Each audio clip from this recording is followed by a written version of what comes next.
안녕하세요. 대업에서 조선업 담당하는 멘토 황대근입니다. 자, 오늘도 이태용 로직스 함께 살펴보겠습니다.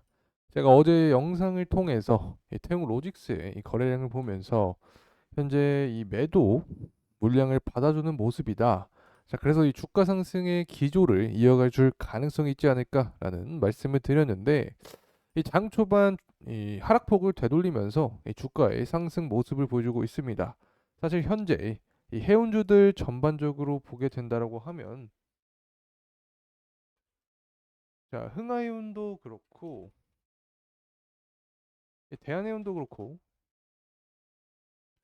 주가가 그렇게 이 강한 상승의 폭은 보여주지 않고 있지만 이 태용 로직스의 경우를 살펴봤을 때는 이 해운주들과는 달리 더 강한 상승 모멘텀을 보여주고 있다라고 설명을 드릴 수 있겠습니다. 사실 이런 주가 상승 부분은 이유를 갖다 댄다라고 하면 모두 성립할 수 있기 때문에 저도 정확하게 말씀을 드릴 수는 없지만 이 전일 해운 쪽으로 강하게 쏠린 수급이 이 물류 쪽으로 넘어오지 않았나 이렇게 생각을 합니다. 그래서 현재 차트를 보게 된다라고 하면 일봉으로 볼 때 이 매물대가 4,400원부터 700원 구간까지의 가장 많은 모습을 보여주고 있는데 이 부분은 사실 이 금요일에 긴 양봉을 뽑아주고 난 뒤에 투자에 참여한 사람들이 많이 존재를 하기 때문에 이런 현상이 나타났다라고 볼 수 있는 거죠. 사실 상방 구간을 보게 된다라고 하면 현재 5,000원 라인만 깨준다라고 하면 5,600원 구간까지는 또 매물대가 적기 때문에 강하게 상승할 수 있습니다. 이런 상승이 도모되기 위해서는 결국에 홍해 리스크 관련된 추가적인 모멘텀이 필요로 한 거죠. 그래서 현재 상황을 보더라도 이 홍해 공격에 대한 기사가 계속해서 쏟아져 나오고 있기 때문에 원래는 이 단기적으로 끝났던 그 모멘텀들이 이제는 지속이 되고 있고 이 해운 물류 경기를 회복시킬 수 있다라는 말이 나오면서 이 주가를 강하게 지금까지 끌어올리고 있습니다. 사실 이런 부분이 장기적으로 보게 된다라고 하면 제가 또 어떻게 이 설명을 드렸냐면 결국 유가의 상승을 끌어낼 수 있다. 또 인플레이션 역시 야기할 수 있기 때문에 이 전반적인 경제 상황에는 부정적으로 작용할 수 있다라고 설명을 드렸습니다. 하지만 이런 상황에서 이 수혜를 받는 종목들은 또 존재를 하죠. 이 해운조들 또 관련된 이 물류 기업들은 수혜를 입을 수 있습니다. 이 결국에 계속해서 같은 맥락입니다. 이 홍해 공격 또 공급 관련된 이슈가 묶이면서 상승을 하는 거죠.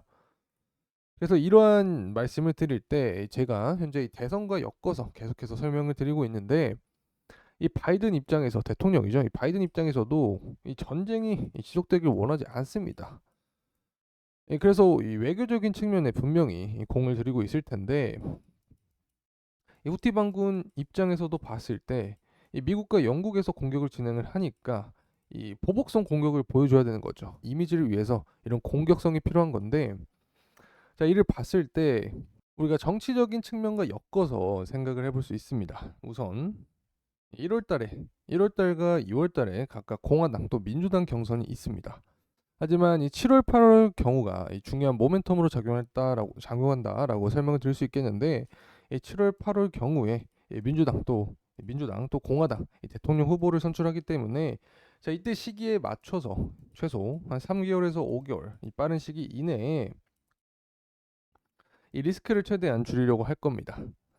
자, 그래서 현재는 이 후티 반군이 계속해서 이 미국을 대상으로 이 공격을 하고 있기 때문에 현재까지는 보복성 공격을 이어줄 것으로 전망할 수 있습니다. 하지만 이 최소 3개월에서 5개월 전에는 이 후티에 대한 리스크를 줄이려고 할 겁니다.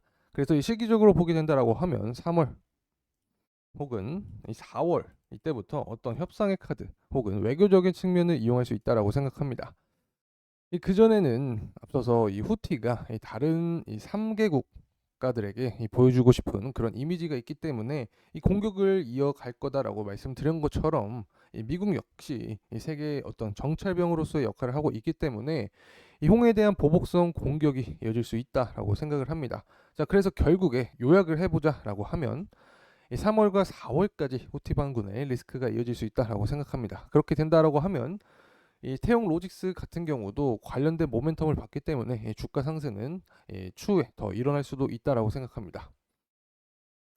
자, 그리고 또 중요한 점이 지금과 같은 이 거래량보다 더 강한 거래량을 받기 위해서는 결국에 어떤 인명의 피해나 또 부상 소식이 불거지면서 이 부분이 더 심각하게 부각이 된다라고 하면 주가는 더 모멘텀을 받을 수 있겠죠. 그래서 전반적으로 이 홍해 리스크가 단기간에 끝날 문제로는 보이지 않는다. 중장기적인 관점으로 이 홍해 리스크를 다뤄야 한다라는 점 말씀드릴 수 있겠습니다.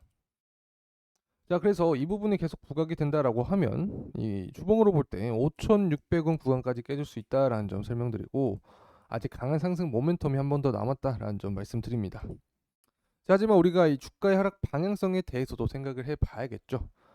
이 패턴을 보면 이 주가가 항상 되돌림 현상이 나오기 마련이기 때문에 이 홍해 리스크가 잠잠해지거나 아니면 완화된다 이런 말이 나오면 주가가 하락할 수 있습니다.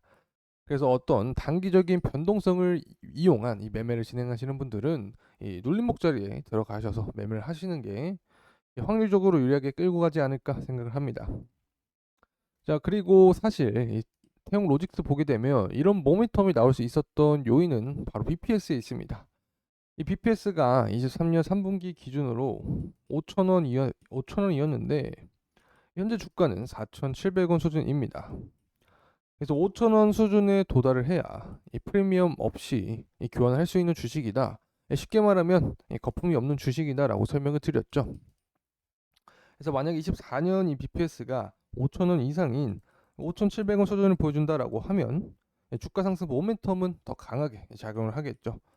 그래서 전반적으로 이 부분은 사실 이 매크로적인 영향을 많이 받습니다. 그래서 금리나 그리고 경기 회복의 이 부분이 작용할 수 있기 때문에 이 주 경제적인 지표 역시 여러분과 함께 공유하면서 나아가도록 하겠습니다.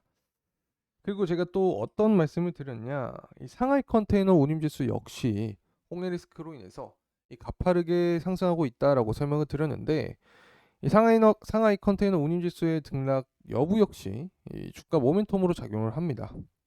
자, 그래서 하락을 하게 된다라고 하면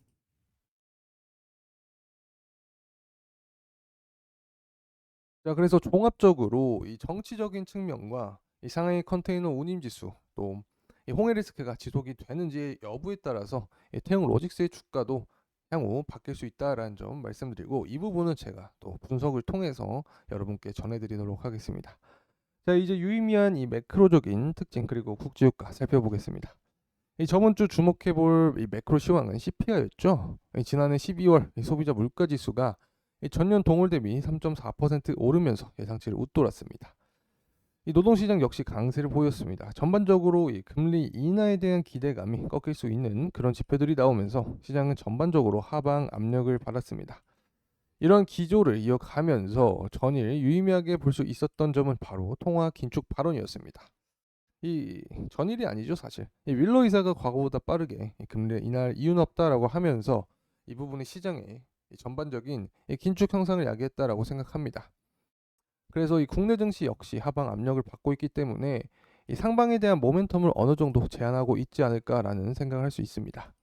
자, 그리고 국제유가 같은 경우 이 혹한기를 맞은 미국에서 일부 원유 생산이 중단이 됐다라는 소식과 함께 이 공급에 대한 부족으로 상승을 했지만, 또 이 중국의 이 경제 부진에 대한 우려가 불거지면서 이 수요 부진에 대한 우려로 재차 하락을 하였고, 이 강달러 현상 역시 유가 하방 압력을 이끌어냈습니다. 계속해서 말씀드린 부분이 현재 유가는 혼조세에 있는 모습이기 때문에 증시에 혼란을 줄 수 있다라는 점, 그리고 이러한 부분이 또 안정세를 찾아야 재차 상승 탄력을 가파르게 또 받을 수 있다라고 생각합니다. 자, 그래서 오늘 영상은 이렇게 마무리를 하도록 하겠습니다. 이번 시간이 도움이 되셨다면 구독과 좋아요 부탁드리겠습니다. 끝까지 시청해주셔서 감사합니다.